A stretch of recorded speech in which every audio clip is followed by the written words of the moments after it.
Hey guys, so I want to talk about this Slormancer a bit more and about the build that I was doing. I am enjoying this game a lot more than I expected. Well, I guess I did kind of expect to enjoy it, but there are so many things to experiment with and so many things to discover, mostly weapons, and the weapons are enabling factor of the build, I guess.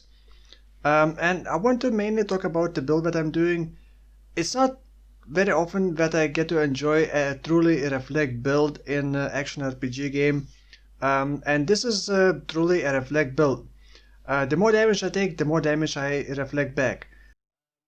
I'm gonna try to go over this build and how I made it and what makes it work. And to start off, I guess I have to show you the weapon. This weapon is what enables the build. Without the weapon, it wouldn't work the same way.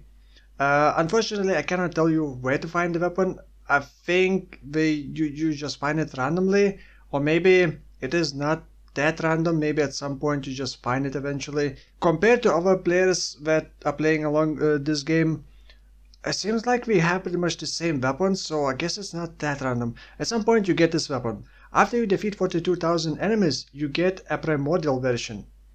And the primordial version is a bit different and does have a drawback. So let's look at both of these weapons, I guess, at the same time. Actually, I need to change my camera. There we go. So the non-primordial weapon is the one that doesn't glow. You get percentage retaliation damage. Retaliation is basically a reflect. And the retaliation is calculated before mitigation. So you do want to become as tanky as possible, and that is not going to lower your reflect damage. In fact, it's gonna even increase because of the armor. Then you also get retaliation multiplier, which is like it multiplies, I assume, all the other retaliation percentages that you have. I think. I'm not entirely sure. Some wordings are a bit weird in this game. The first time an enemy should apply a debuff to you, ignore it. That's whatever. Then you get basically flat damage through your armor, added to retaliation damage. By the way, retaliation is not the same as Thorns. Thorns is a bit different, and Thorns is like a flat damage. Although retaliation can also have flat damage, but it's not displayed in tooltip. Like if you look at here, you can see that I have almost 1300 percentage retaliation damage, and the Thorn is basically I have no Thorn. Whenever you get within 2-yard radius of an enemy, for the first time, you trigger a Sight of Vengeance targeting the enemy. And the Sight of Vengeance is basically an auto retaliation. As soon as you get within 2 yards within enemy, you proc that retaliation. And this retaliation damage is, it kind of forces enemy to hit you essentially, but without actually hitting, in a simple term. So what you see on the screen, basically, I'm just running through enemies, getting within 2 yards radius, and enemies just pop because I do so much damage, we just instantly die, for the most part. Now, in addition to that, if enemies hit me, they're also gonna proc retaliation and get damaged. Now, primordial version is pretty much the same with one exception. Well, with two exceptions. Primordial versions have positive and negative. And the positive is that you now deal retaliation damage to enemies affected by this debuff, which is basically within 2-yard radius, whenever they start their attack, instead of when they hit you. But the drawback is that you no longer deal retaliation damage when being hit, which can be really bad. But this primordial version also is advantageous for clear speed improvement. And also for survivability, because if enemies were to die from, let's say, 2 hits, first hit is when you enter a 2-yard radius within the enemy, you hit retaliation, and then the second one is when enemies hit you and proc retaliation. But now they don't have to actually hit you to proc a second retaliation. So if enemies would die in the second retaliation, it's a massive clear speed improvement. And you don't actually need to get hit, right? So it's survivability improvements as well.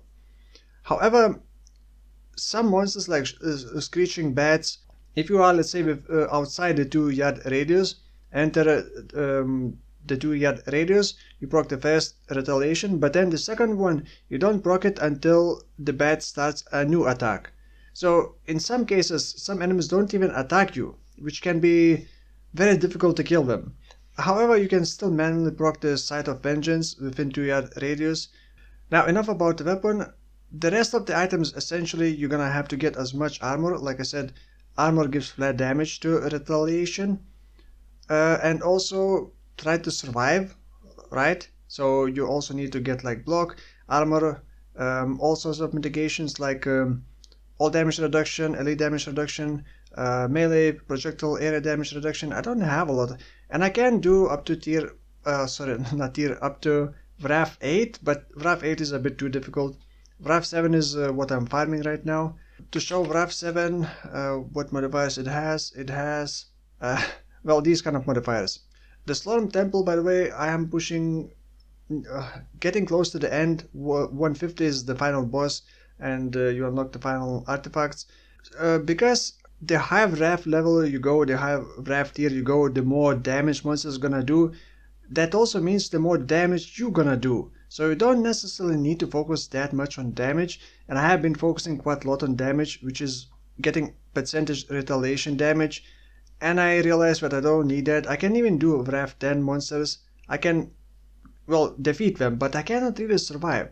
So that's the problem, and surviving is kind of really difficult. I'm not sure if the balance is really in the right spot, but I have 22,000 armor, and I still feel very weak in RAF 10, like absolutely weak. Two enemies can basically two-shot me. But I still need to improve quite a lot of items. Now, besides percentage retaliation damage, you can also, through other skills, by the way, this is the third class Enduring Protector, which basically focuses on block and tankiness. So it has the deflect, which actually is pretty useless to me. It does ignore enemy melee and projectile damage during that, but I don't really use it that often. However, it does have some passives that help overall build. So to start off, this is just a bit of life regen. You do need to survive, and once you tank, you're gonna lose some life and you need to recover it. I would like to get more regen. Life on hit doesn't work because turns out that retaliation doesn't proc any on hit effects, it seems. So life on hit or life regen doesn't seem to work. So the only way to recover is, I guess, through regen or using our skills with leaf and leech, with leech and life on hit. This one just increases my damage when I block, essentially. Now this one is super important. This enables retaliation damage to have a critical strike chance, and it is double the crit chance of your crit chance. So if you got 35% crit chance, you're gonna end up having 70% critical strike chance, which is what I have, and then you push your damage even further by getting critical damage. Then this one just gives massive amount of armor, 100% increased armor. That's how I'm getting a lot of flat damage as well to retaliation, and also tankiness for myself. However, minus 35% movement speed while in combat.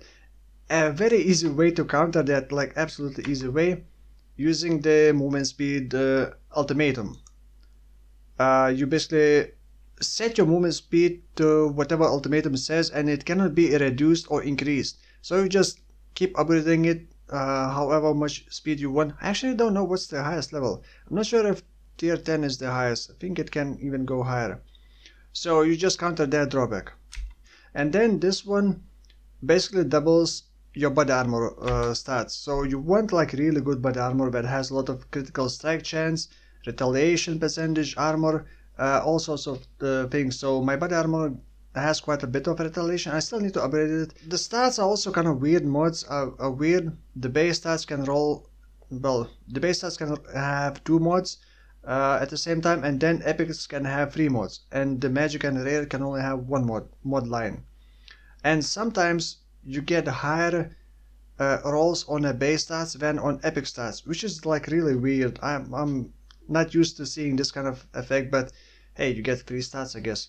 But it's much harder to re-roll epic stats. Now the other skill that I'm using is the, maybe let's start with the grappling hook. Grappling hook, you basically pull enemies towards you. If enemies are outside like 2-yard radius, well, now they are inside and they get damaged. That's very convenient. The grappling hook is also used to like generate block. Then some other useful buffs. I don't even have anything enabled from here because I don't want to increase the mana cost.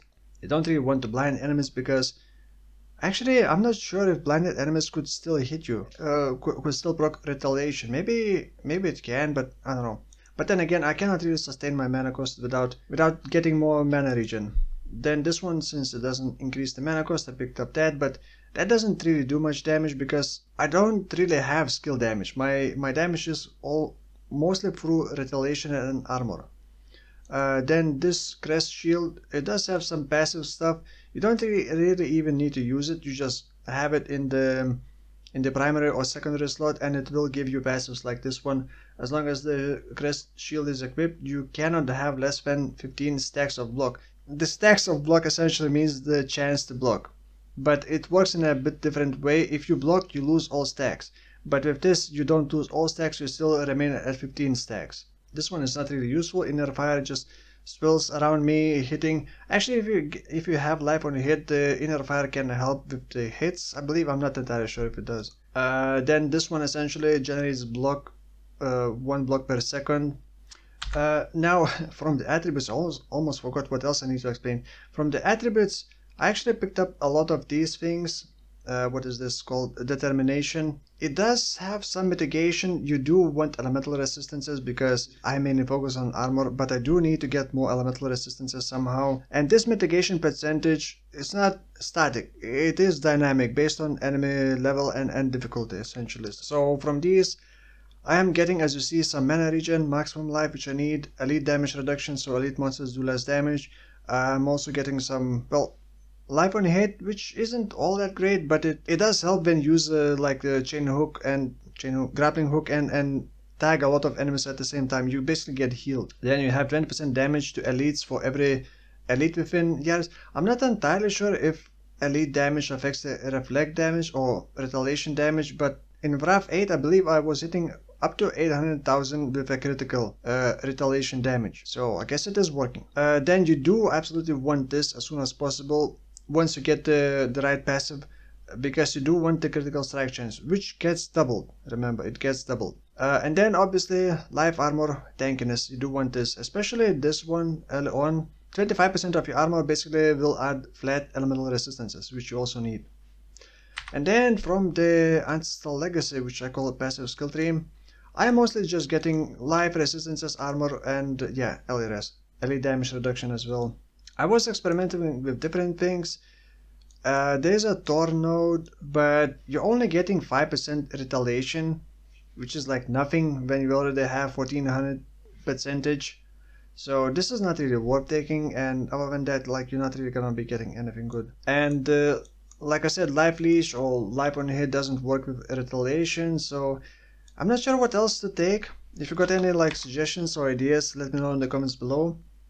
I'm also gathering some other items for future builds because I still want to convert this build into minion build.